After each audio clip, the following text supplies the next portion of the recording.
गेंदबाजों के पै दर पै हमले भी पाकिस्तानी ओपनर्स के दिफा में दरार न डाल सके।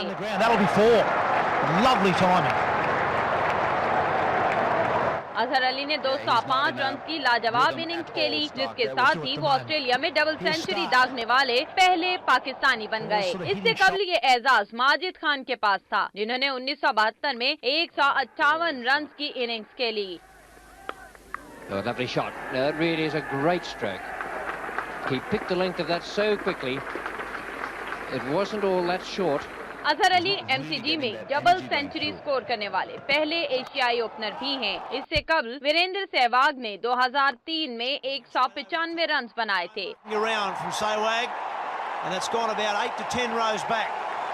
सिर्फ यही नहीं, अजहर अली ऑस्ट्रेलिया के खिलाफ बैट कैरी करने वाले पहले ओपनर भी हैं।